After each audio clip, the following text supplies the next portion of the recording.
No hace falta que empieces ya, empieza cuando quieras, pero ya te escuchan, ¿eh? Perfecto. Muy bien, hola, buenas tardes a todos. Espero que sea de agrado este taller que organizamos conjuntamente entre Moviliza Academy y el canal IT Spain, itelatino.net. Mi nombre es Jorge Edo y voy a ser quien os plantee este taller práctico. Este taller se está grabando y con posterioridad al mismo haremos el turno de preguntas para aclarar aquellas dudas que consideréis interesantes resaltar. Perfecto. Pues, como os comentaba, vamos a ver un taller práctico de continuidad de negocio. Ahora digamos que este tema está bastante latente, bastante de moda, bastante de actualidad, por el tema del coronavirus, el tema del teletrabajo y todas las diversas contingencias que están sufriendo últimamente las organizaciones. Entonces, lo primero que nos vamos a preguntar, este es un poco el índice de la presentación, ¿para qué tiene sentido el plantearme un plan de continuidad de negocio? ¿Cuáles son los motivos de por qué me podría interesar disponer de uno? Luego ya entraremos en detalle en la presentación de la norma, la ISO 22301 de continuidad de negocio. Esta norma ha sufrido un cambio en el año 2019, entonces veremos un poco los cambios entre la versión anterior y la versión actual. La versión anterior era del 2012 y la actual es del 2019. Y por último, antes de abordar el turno de preguntas, lo que haremos será plantear un poco cómo sería plantear un proyecto de implantación de la ISO 22301. Eso es un poco el guión que tengo establecido para la jornada de hoy. Entonces, primera cuestión que nos tenemos que plantear o que nos podemos plantear, continuidad de negocio. O sea, ¿por qué pensamos que es necesario o por qué pensáis que puede ser interesante el abordar un proyecto de continuidad de negocio? Ahora lo vamos a ver, pero básicamente los principales motivos por los que abordar un proyecto de estas características es que cada vez vamos a tener más posibles amenazas que afecten a nuestro negocio. Actualmente tenemos una muy importante, que es el tema de la pandemia, pero puede haber otras, como el tema de los incidentes de seguridad, el tema del hackeo.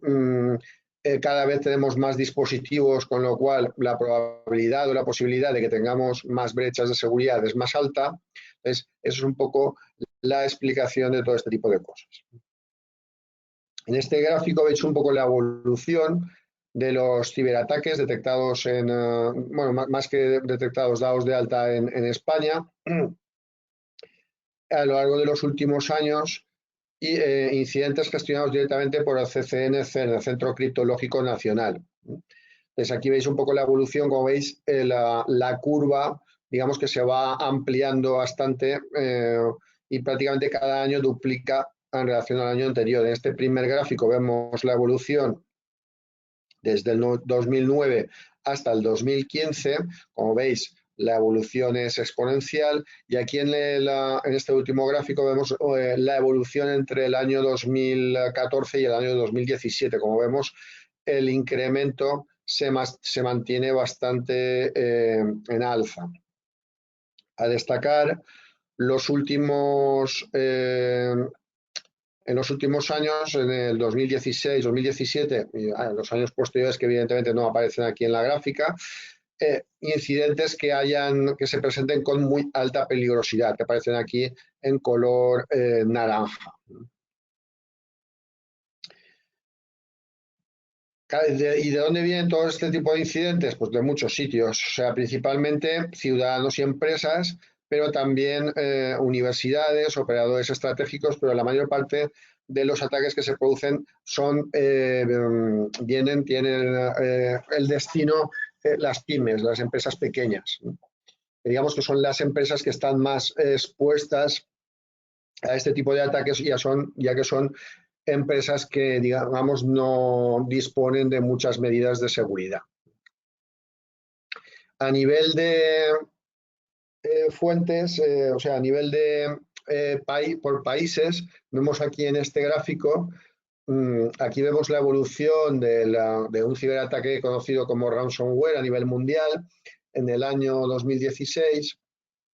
Vemos que la mayor parte de los ataques se concentran en Europa en un 50%, en Norteamérica un 35% y en la parte de Asia, aunque es la parte de Japón, Singapur, un 39%. Y aquí vemos un poco tipos de malware por volumen, por número de ataques. Importante este gráfico, esta slide que presentamos ahora, de todos los incidentes de seguridad sufridos durante el último año, en función de las certificaciones que disponen las empresas, vemos que en el caso de que la empresa no disponga de ninguna normativa, tipo la ISO 27000 o el Esquema Nacional de Seguridad, en caso de que no disponga de ninguna normativa, como vemos, el porcentaje de ataques crece. ¿Eso a qué se debe?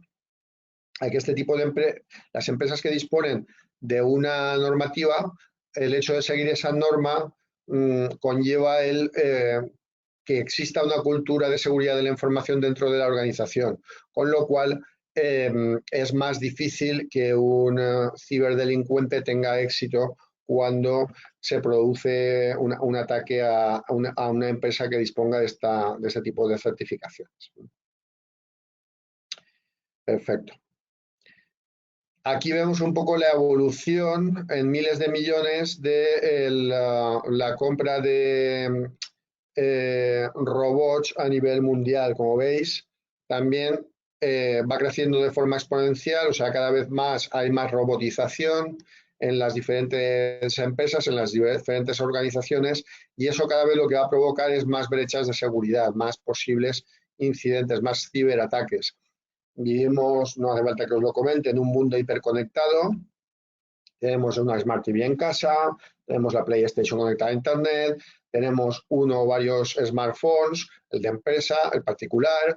Esto, al final, digamos que disponemos de un amplio abanico de dispositivos con conexión a Internet y lo que provoca que vayamos a estar más expuestos a posibles ataques. Todo esto lo podemos enlazar dentro del concepto de transformación digital, industria 0.0, Internet de las cosas. Pues al final, lo que os estaba comentando, cada vez hay más presencia de dispositivos con acceso a Internet y eso lo que va a provocar es más brechas de seguridad. Con lo cual, digamos que vamos a tener más vulnerabilidades en nuestras diferentes empresas y es conveniente el disponer de buenos procedimientos que me planteen, que me ayuden a gestionar todas estas vulnerabilidades. También últimamente las diferentes empresas cada vez nos estamos viendo más hacia el mundo cloud, hacia servicios cloud, almacenar la información en la nube. Eso por un lado tiene sus ventajas, que es la de la ubicuidad, o sea, desde cualquier ubicación voy a poder consultar esos datos que tengo en cloud, pero también eso también provoca más brechas de seguridad.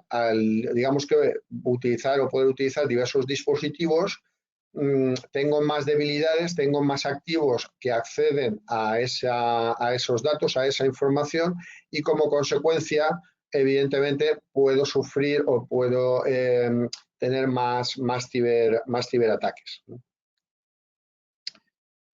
Perfecto. Algunos datos así a nivel de interés. Solo el 37% de las empresas cuenta con un plan de respuesta a incidentes. Entonces, esto es una encuesta que realizó la empresa Mr. Houston, un gran número de organizaciones, y los resultados son estos que se muestran en la pantalla, en este slide. Entonces, solo el 37% de las empresas dispone de un plan de respuesta a incidentes, o sea, cuando se produce un incidente, el plan de respuesta lo que intenta es limitar el alcance de ese incidente, mitigar ese incidente para evitar que, digamos, que afecte de forma o que impacte de forma grave a la organización.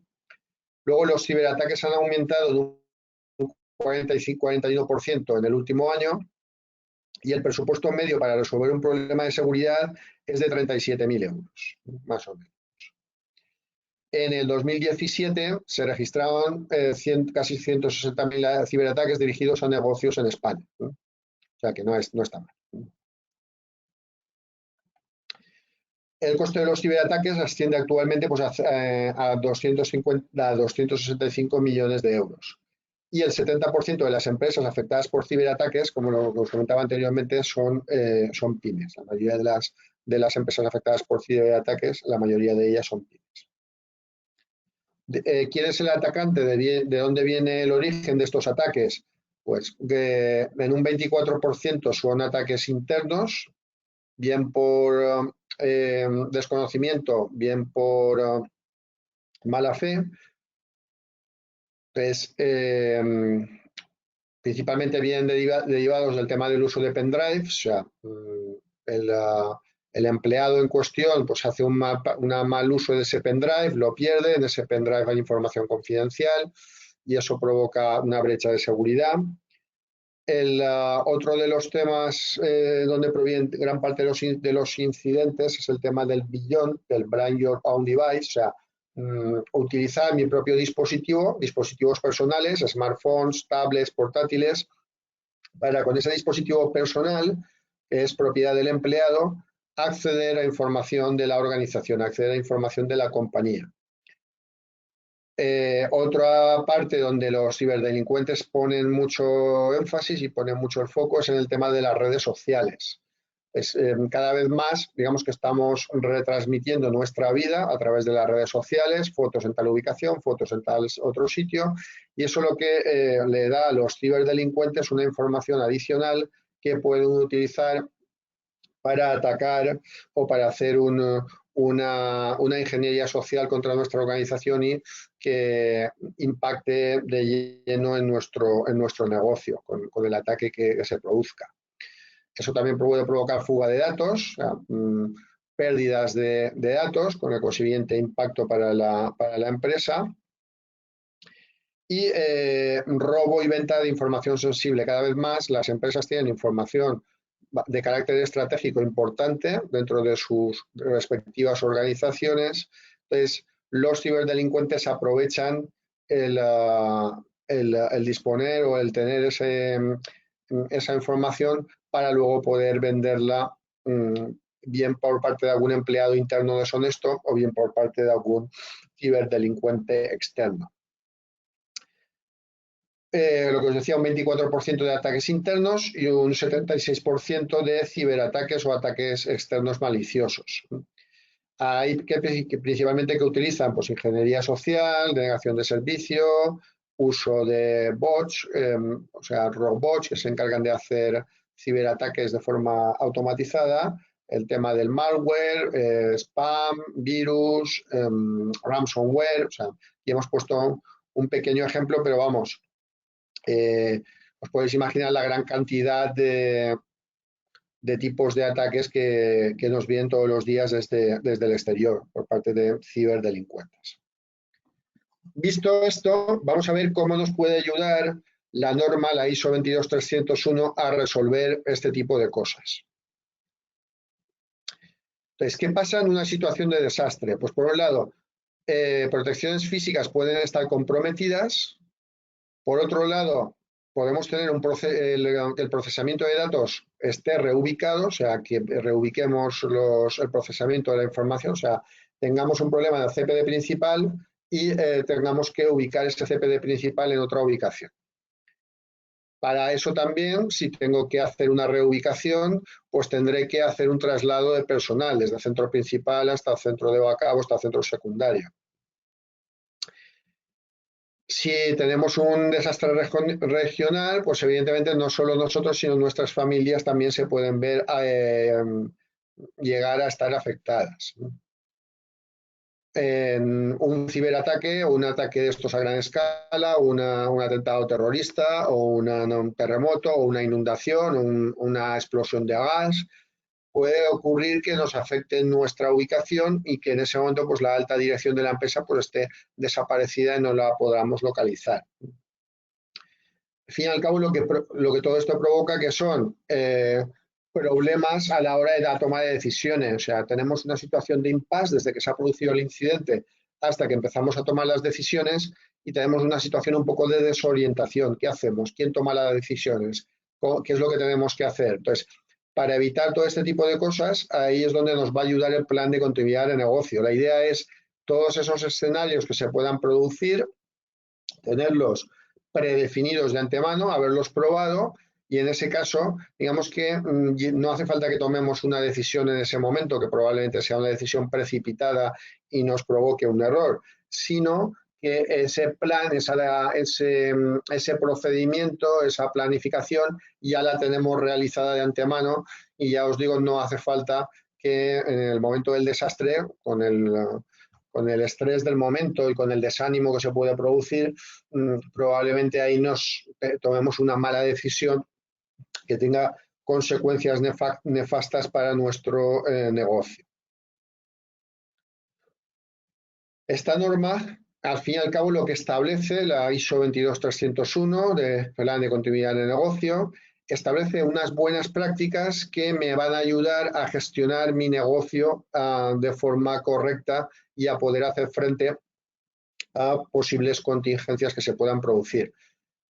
Ahí tenemos el concepto de resiliencia. O sea, digamos que con la ayuda de la ISO 22301 lo que vamos a tener nos va a permitir tener un negocio muchísimo más resiliente, muchísimo más estable. Aquí tendríamos cómo planteamos esto desde el punto de vista de la ISO a la hora de hacer una implementación, qué cosas tengo que tener en cuenta. Este modelo no varían demasiado del modelo de cualquier ISO, como puede ser, por ejemplo, la 27000, la 9000, 14000. O sea, cualquier sistema de gestión utiliza este modelo para gestionar el negocio. Este modelo se basa en el ciclo de Deming o en el plan Duce-CAC, o sea, PDCA. Primero planifico, o sea, establezco el sistema de gestión. En la parte del do implemento esta parte del sistema de gestión. En la parte de la verificación lo que hago es supervisar y comprobar si ese sistema es correcto. Aquí generalmente es donde se realizan las auditorías. Y en la parte del AC lo que hago es mantener y mejorar el sistema de gestión de continuidad de negocio. O sea, defino cada uno de estos pasos. Como veis, el sistema o el proceso es cíclico. Primero se realiza una fase, luego la siguiente, y cuando cuando termino la fase esta del AC, lo que hago es cierro el ciclo y comienzo a iterar para el ciclo siguiente. Entonces, aquí también, a la hora de definir todos estos procedimientos y todos estos escenarios de desastre, tenemos que escuchar, tenemos que hacer caso a los requerimientos que nos planteen las diferentes partes interesadas de la organización. ¿Cuáles son las partes interesadas? Pues evidentemente son nuestros clientes, son nuestros proveedores, son nuestros empleados, son nuestros accionistas, son las entidades públicas a las que tenemos que rendir cuentas, como por ejemplo en el caso español, la Agencia Española Tributaria, la Agencia Española de Protección de Datos, o sea, entidades, organismos reguladores a los que tenemos la obligación de cumplir con las normas que vengan establecidas. Diferencia entre Business Continuity Plan y Plan de Recuperación de Desastres, que aunque parezca que sea lo mismo, no es exactamente lo mismo. Entonces, el plan de continuidad de negocio no es exactamente igual que un plan de recuperación de desastres. El plan de recuperación de desastres, o sea, cuando se produce un desastre, imaginad una inundación, un terremoto, un incendio, pues eso acarrea una serie de procedimientos específicos para cada tipo de desastre que los tenemos que tener predefinidos de antemano. Entonces, podemos considerar que el plan de recuperación de desastres es un subconjunto del plan de continuidad de negocio. El plan de continuidad de negocio es algo un poquito más amplio, es bastante más amplio. Aquí veis un poco las diferencias entre ambos aspectos. Podemos hablar de que en el plan de continuidad de negocio el objetivo es asegurar que el negocio pueda continuar durante una emergencia lo más rápidamente posible, en función de los tiempos que tenga prefijados. En este caso, ¿qué objetivos tenemos desde el punto de vista de continuidad de negocio? Pues, en primer lugar, el capital humano de la empresa, o sea, que los recursos humanos de la empresa no hayan sufrido daños. O sea, lo primero, evidentemente, son las vidas humanas, las personas. Luego, en segundo lugar, la entrega de productos o prestación de servicios a los diferentes clientes de la organización. En tercer lugar, qué funciones críticas del negocio existen en la empresa, en la organización.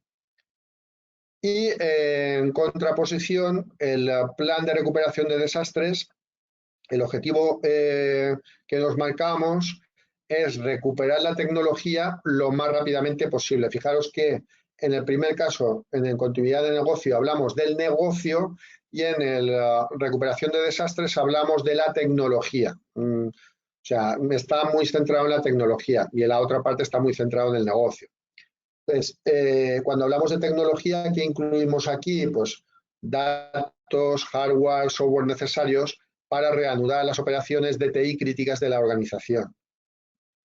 Pues en ese caso, el plan de recuperación ante desastres también va a incluir la elaboración de planes para hacer frente a la inesperada o repentina pérdida de personal clave. Tenemos por personal clave personal específico del área de IT, personal específico de la parte de administración de sistemas, desarrolladores, programadores, el service desk, o sea, todo lo que conlleva el concepto de tecnología, tanto desde el punto de vista de dispositivos como desde el punto de vista de recursos, de personal. Podemos definir un BCP, un plan de continuidad de negocio, como un proceso impulsado por el negocio que establece un marco que está regido, que está orientado a cumplir con los siguientes objetivos. Por un lado, mejorar la organización de forma proactiva, de tal forma que podamos, ante un caso de un desastre, haber hecho las pruebas oportunas para que estemos preparados ante dicha contingencia. O sea, hayamos hecho los deberes y cuando se produzca un desastre, digamos que ese desastre haberlo entrenado previamente. Esto lo podríamos hacer el símil o la semejanza con el tema de los planes de respuesta, los planes de prevención de riesgos laborales, los planes de emergencia, en el que digamos que hacemos simulacros de incendios periódicamente en nuestras organizaciones para que digamos que el personal esté lo más preparado posible ante una situación de desastre que se pueda producir. Por otro lado, proporciona un método ensayado para restaurar la capacidad de una organización para poder garantizar el suministro de sus productos y servicios clave después de dicha interrupción. Y por otro lado, proporciona una capacidad demostrada para gestionar una interrupción del negocio y proteger la reputación de la organización y de la marca, de la empresa. El que la empresa disponga de un plan de continuidad de negocio, digamos que la imagen de la empresa va a salir robustecida. ¿Qué ventajas podemos plantear? Hemos visto anteriormente los objetivos, vamos a ver ahora las ventajas que tendremos a la hora de disponer de un plan de continuidad de negocio probado y operativo. Por un lado, disponer de capacidad probada para continuar el trabajo a pesar de que se haya producido una interrupción. Luego, proteger la reputación de la organización frente a posibles riesgos, cumplir y responder frente a los requisitos legislativos, reducir el margen de interrupción de la actividad, o sea, lo que busco es que los tiempos, desde que se ha producido el desastre hasta que puedo recuperar mi negocio en una situación medianamente normal, digamos que intentar acortarlos lo máximo posible, que el tiempo de parada sea el más corto posible. Luego también disponer de una ventaja competitiva frente a la competencia. Dentro del Business Continuity Plan tenemos un subconjunto que es lo que se llama Business Impact Analysis o análisis de impacto en el negocio. Entonces, a la hora de poder realizar de forma correcta un plan de continuidad de negocio, un Business Continuity Plan, utilizamos el análisis de impacto en el negocio, el BIA, el cual me ayuda a determinar los procesos críticos que tengo que tener en cuenta y la rapidez con la que estos se tienen que recuperar. O sea, con el BIA lo que defino son lo que se llaman escenarios de desastre, un incendio, una inundación, una caída de luz, una caída de suministro eléctrico, una caída de las comunicaciones, una situación de pandemia. O sea, defino diversos escenarios posibles de desastre y para cada uno de ellos planteo procedimientos de recuperación del negocio en función de la parte del negocio que se haya visto afectado por ese desastre. Aquí tenemos los conceptos fundamentales con los que trabajamos en el tema de continuidad del negocio, que son, aquí como veis hay bastantes siglas, vamos a verlas en detalle, cada una de ellas. Tenemos el concepto del RTO, o Recovery Time Objective, y el RPO, Recovery Point Objective. El tiempo de recuperación objetivo, o RTO, punto de recuperación objetivo, o RPO. Vamos a ver qué son exactamente estas siglas y cómo me afectan al negocio. Entonces, en caso de que se produzca un desastre, desde que se produce el desastre hasta que podemos recuperar el negocio a un nivel más o menos, aunque sea el 50, 60 o 70% de actividad, este es el tiempo que se llama RTO. ¿Veis? Desde que se ha producido el desastre hasta que tengo mi negocio recuperado en un porcentaje, aunque no es el 100%, pero ya es un porcentaje aceptable en el que ya puedo empezar a prestar servicio a mis clientes. Este es el concepto del RTO, Recovery Time Objective. Adicional a este, por arriba, como veis, tenemos el concepto del MTD barra MTD-POD, o sea, tiempo máximo tolerable de caída. Este es superior al anterior y aquí sí que es el tiempo desde que se ha producido el desastre hasta que yo puedo recuperar, digamos que el 100% de mi actividad. Fijaos la diferencia entre uno y otro. El RTO se limita a recuperar el negocio en un porcentaje que cuando hagamos el plan consideraremos aceptable, 50, 60, 70%, 40% de actividad, o sea, en un nivel que yo considere adecuado en el cual puedo prestar servicio a mis clientes.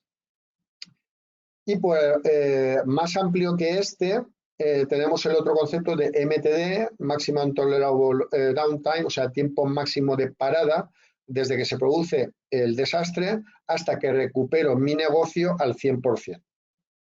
¿Veis? Aquí los dos tipos de siglas, los dos tipos de métricas, indicadores. Luego tenemos el concepto del RPO, Recovery Point Objective, punto de recuperación objetivo. Es el tiempo desde que se ha producido el desastre hacia atrás. A este me define cuál es la máxima cantidad de datos que me puedo permitir perder.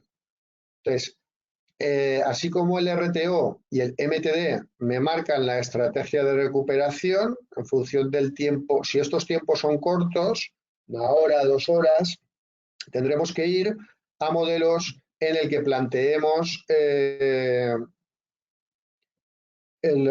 tener el negocio, tener el CPD replicado en otro centro alternativo ubicado en un diferente lugar. Entonces, si estos tiempos son cortos, lo que os decía, poco tiempo, entonces necesitaré un centro de respaldo operativo y que esté sincronizado en tiempo real con mi centro de datos principal. Y el RPO, así como el RTO me marca la estrategia de recuperación, el RPO lo que me marca es la cantidad máxima de datos que puedo perder. Entonces, eso me va a marcar la estrategia de los backups. Aparte de estas siglas y de estos conceptos, otro de los conceptos que aquí tenemos es, la veis, el IRP y el DRP. Cuando se produce un desastre, lo que debería de activar es lo que se llama el plan de respuesta a incidentes o IRP, Incident Response Plan. ¿Para qué me sirve esto? Para ver si este desastre que se ha producido es un desastre a gran escala o es un desastre de bajo impacto. Y esto lo que me va a medir es si posteriormente, pasado un tiempo que considere, si ese desastre no ha vuelto, imaginaos un corte de luz que se prolongue durante bastantes horas, si el desastre continúa activo, pues entonces, pasado un tiempo que considere prudencial, me puedo plantear, si la situación no ha vuelto a la normalidad, activar el plan de continuidad de negocio. Veis aquí que pone Recovery Plan, plan de continuidad del negocio.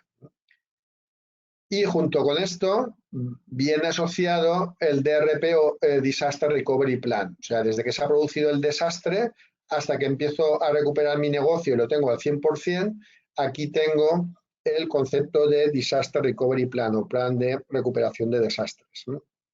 Luego, si queréis, ahora cuando hagamos terminemos la presentación y hagamos el turno de preguntas, pues podemos volver a este slide y que me planteéis las dudas que consideréis adecuadas. ¿Qué componentes, digamos que podemos considerar claves a la hora de tener un plan de continuidad de negocio? Pues por un lado, al igual que cualquier sistema de gestión, lo que me va a obligar a disponer el plan de continuidad de negocio, ese BCP, esa continuidad de negocio, es una política de continuidad de negocio. Luego una serie de roles con responsabilidades bien definidas, una serie de personas con responsabilidades bien definidas. Luego una serie de procesos de gestión asociados con políticas, planificación, implementación y operación. El tema de la evaluación del rendimiento, que lo que me va a marcar es las diferentes pruebas que hemos dicho que es conveniente realizar. Si una vez tengo un plan de continuidad de negocio, lo que debo hacer es hacer pruebas para ver si ese plan de continuidad de negocio está bien planteado o no está bien planteado y si los tiempos que allí aparecen son correctos o no. Luego la revisión por parte de la dirección y luego la parte de mejora continua. Otra parte que debo de tener en cuenta es una documentación que provea de pruebas auditables, una documentación que me provea a través de la cual disponga de pruebas auditables.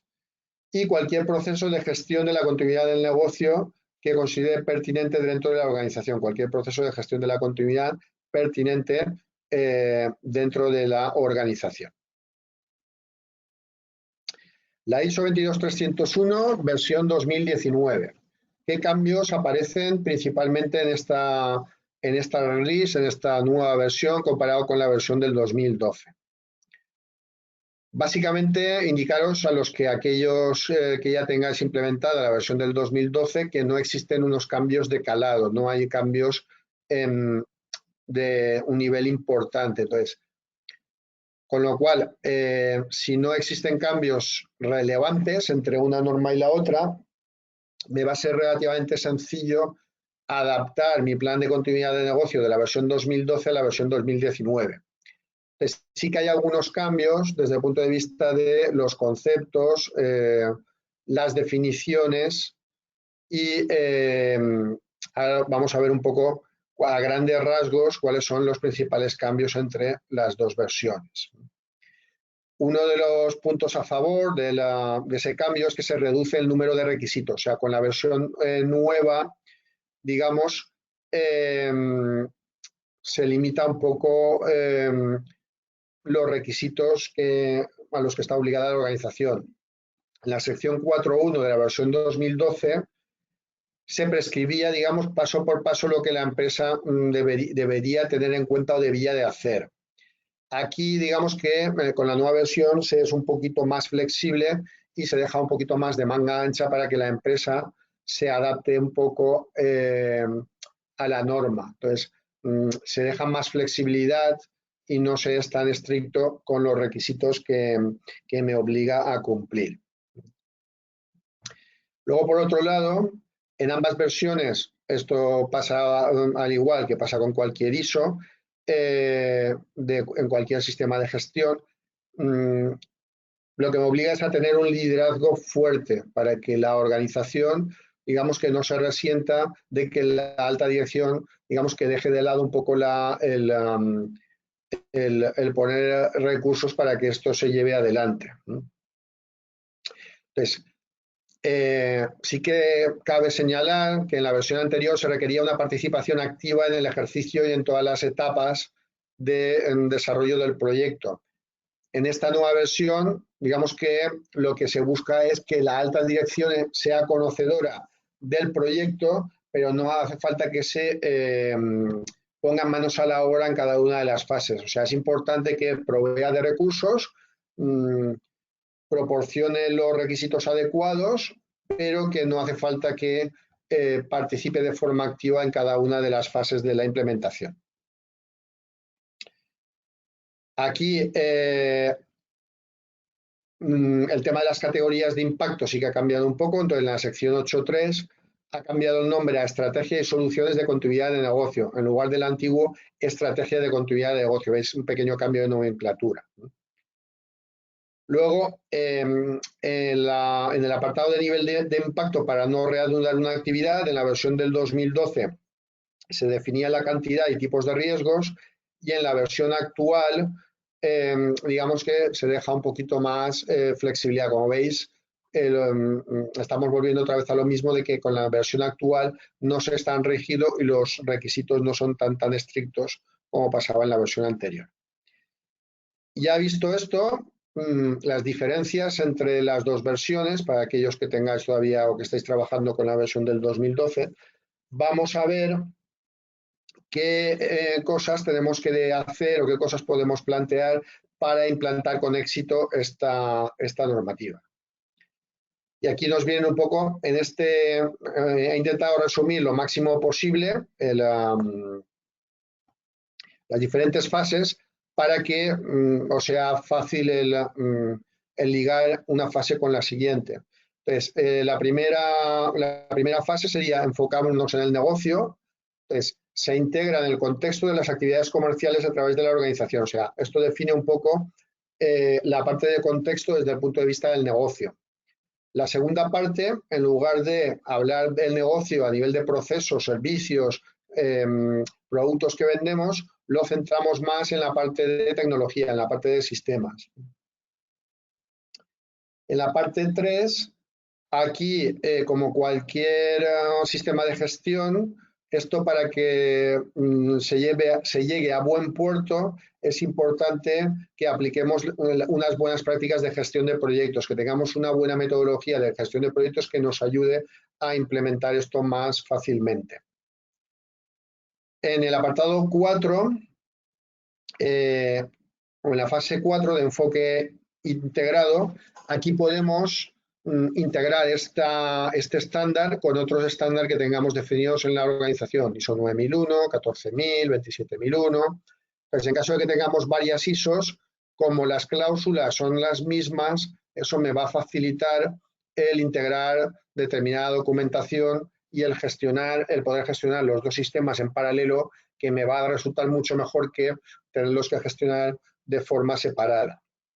Y por último, al ser un sistema, un proceso cíclico, iterativo, pues digamos que este ciclo, como hemos visto anteriormente, cuando acaba la primera vuelta del ciclo, digamos que tengo que volver a empezar, tengo que volver a iterar. La idea es, esto me va a permitir aplicar mejora continua a lo largo del tiempo. Documentos obligatorios que me van a obligar a tener si quiero implantar esto y quiero certificarlo. Pues lista de requisitos legales normativos, el alcance del sistema de gestión, como cualquier ISO. Una de las cosas que tenemos que hacer sí o sí es tener documentado el alcance del sistema de gestión, que es lo que quiero certificar. La política de continuidad del negocio, los objetivos de continuidad del negocio, evidencias de que el personal que esté a cargo de este sistema es lo suficientemente competente, registros de comunicación con las diferentes partes interesadas y análisis de impacto en el negocio. evaluación de riesgos, estructura de respuesta a incidentes, planes de continuidad de negocio, procedimientos de recuperación, resultados de acciones preventivas, resultados de supervisión y medición, auditorías internas, como cualquier ISO es mandatorio, es obligatorio que hagamos una auditoría interna anual para cumplir con lo que me marca esta normativa. Resultados de la revisión por parte de la dirección, lo igual que pasa con cualquier sistema de gestión. Y lo mismo con el tema de las acciones correctivas. Y aquí veis un conjunto de normas que está relacionado. No os voy a entrar en detalles, pero aquí tenéis la información. Principalmente la 27.031, 27.001. Pues aquí veis en este slide y en el siguiente veis las diferentes normas con las que está relacionado. Generalmente, estas tres son las que más se relacionan. La ISO 20.000, que es la de gestión de servicios, la 31.000, que es una metodología de análisis de riesgos, y la ISO 27.000, que es de seguridad de la información. Digamos que podríamos considerar que son los estándares con los que más se relaciona la ISO 22300.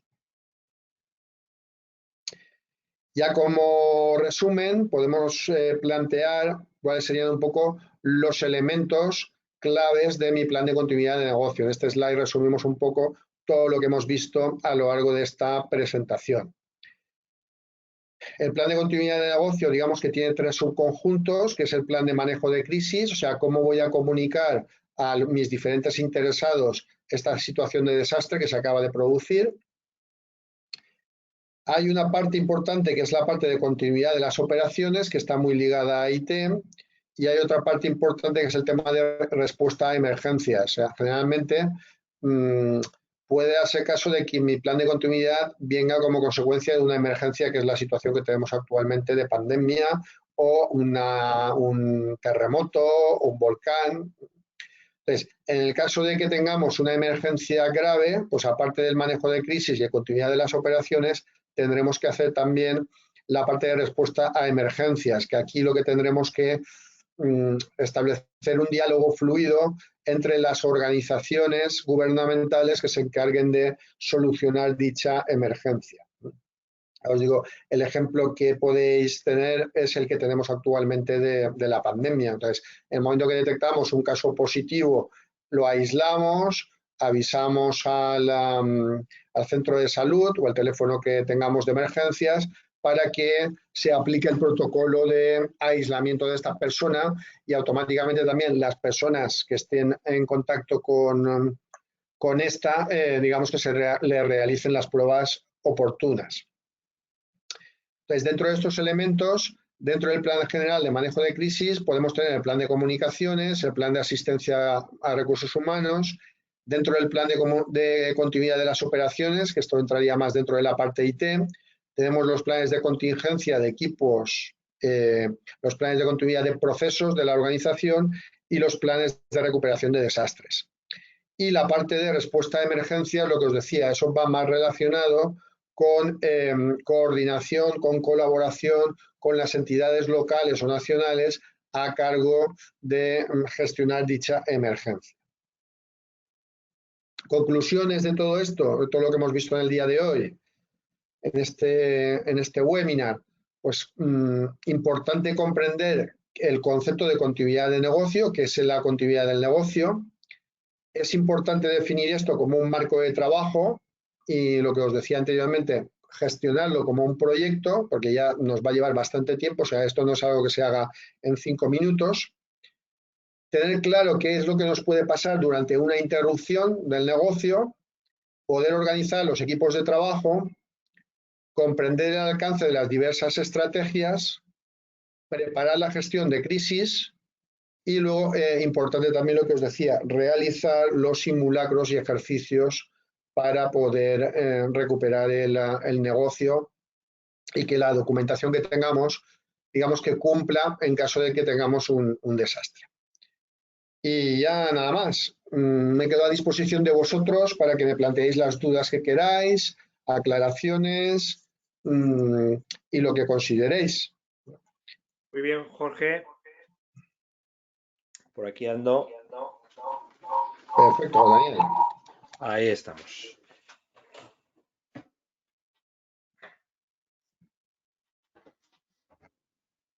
Bueno, pues aquí andamos. Pues muchas gracias, Jorge, por tu presentación.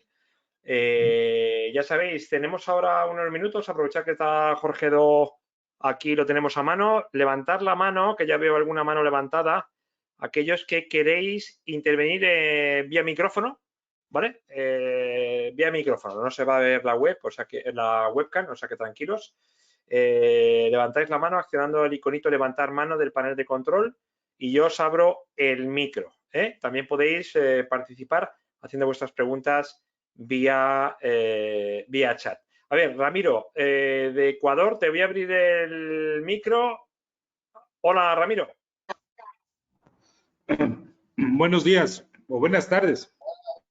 ¿Qué tal, Ramiro? Muchas Buenos gracias. días aquí, buenas tardes aquí en España. Ramiro, cuéntanos. Buenas tardes, Jorge. Bueno, muy interesante tu charla. Una pregunta muy sencilla. Cuando aplicas estas normas de continuidad del negocio o las normas ISO a entidades financieras, ¿existe mucha variación? Entiendo que hay un plan de manejo de liquidez que es adicional, pero ¿cuál es la principal variación cuando aplicas a entidades financieras? No, básicamente, o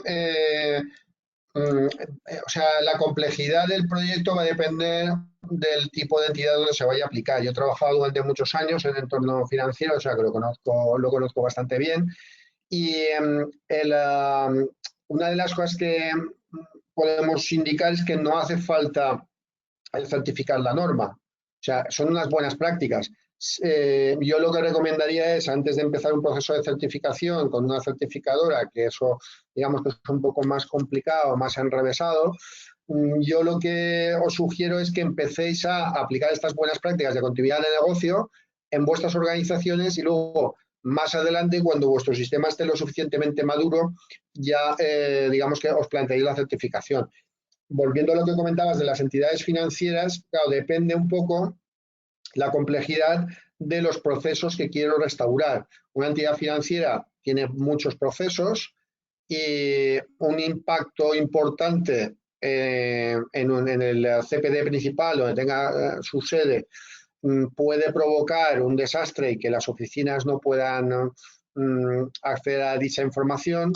Entonces, la complejidad de montar esto, ya os digo, depende un poco del entorno. Pensad, por ejemplo, en una central nuclear. Una central nuclear, claro, hay que tener un plan de continuidad de negocio muy bien hilado, porque tenemos algún ejemplo reciente de centrales nucleares que la cosa no ha ido demasiado bien y todavía seguimos arrastrando las consecuencias de esos desastres. Entonces, dependiendo del tipo de organización, ya os digo, va a ser más fácil y va a ser más complicado. O sea, la norma es la misma para todos. Lo que sí que cambia es que cuando yo voy a hacer los escenarios de desastre, probablemente en una entidad financiera sea más complicado o habrá más escenarios de desastre que en una pyme. Eso seguro. Muchas gracias. Ok, perfecto. A ti, Ramiro, gracias a ti.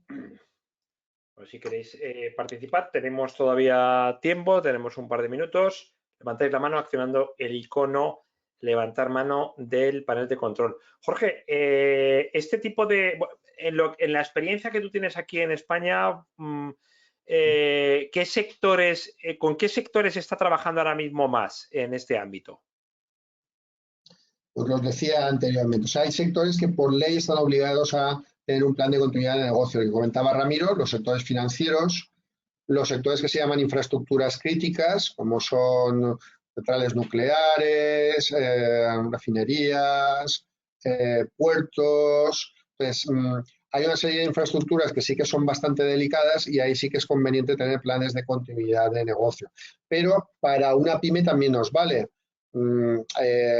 Digamos que últimamente las empresas con el tema de la pandemia se están poniendo un poco las pilas y se está viendo que pues es conveniente por lo menos tener algo. O sea, yo siempre digo lo mismo, o sea, no hace falta tener un plan documentado que tenga 500 folios o 500 hojas. Es mejor tener un documento pequeñito de 15, 20 o 30 hojas que no tener nada. Pues cuando tengo que enfrentarme a un desastre, si he probado algo y más o menos me ha funcionado, pues ya tengo una base que me sirva de referencia. Generalmente aquí en España las empresas son excesivamente reactivas. O sea, empiezan a ponerse la tirita, la venda, cuando ya tienen el brazo ya un poco roto o en cabestrillo. Y entonces ahí ya pues igual se puede hacer lo que se puede hacer, pero hay casos de empresas que se les ha quemado entera la nave y dicen, bueno, ¿y ahora qué hago con mis clientes? ¿Qué hago? ¿Cómo me lo gestiono? ¿Cómo me lo organizo?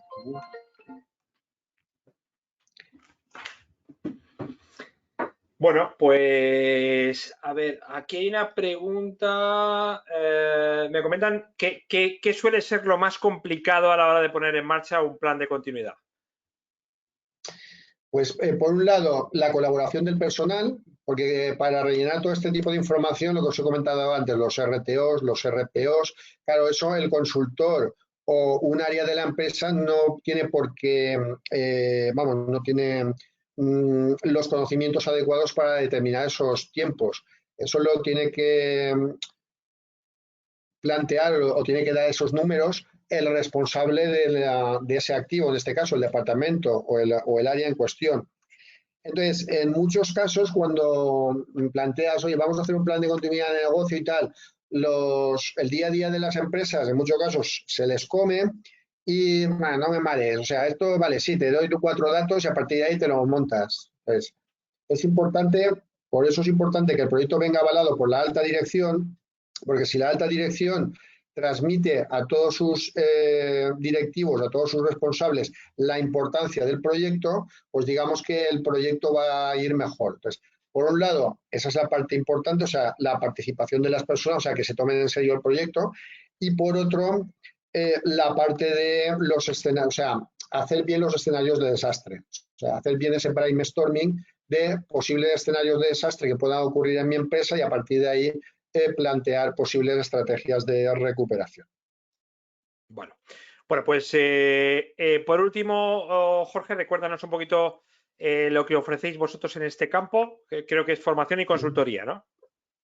Efectivamente, nosotros, nuestro campo de actuación, como bien dice Daniel, es formación especializada certificada oficialmente. De hecho, estamos con TecnoWebinars realizando cursos monográficos cortitos para que no y de bajo coste para que podáis digamos que ampliar la información, o sea, no es igual un curso de 4, 6, 8 horas especializado que evidentemente un webinar de 40, 45 minutos, que el tiempo es el que es.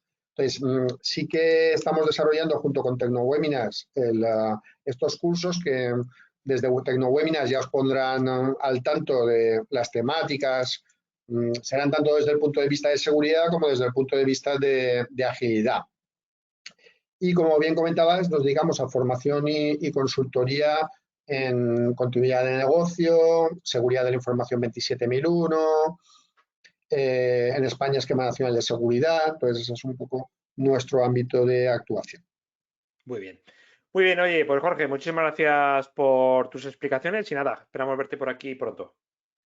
Oye, muchas gracias Daniel, muchas gracias a todos y nos vemos en futuros eventos y talleres de TecnoWebinars.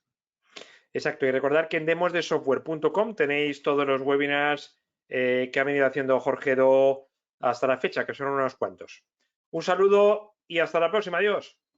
Chao, hasta luego, gracias por todo.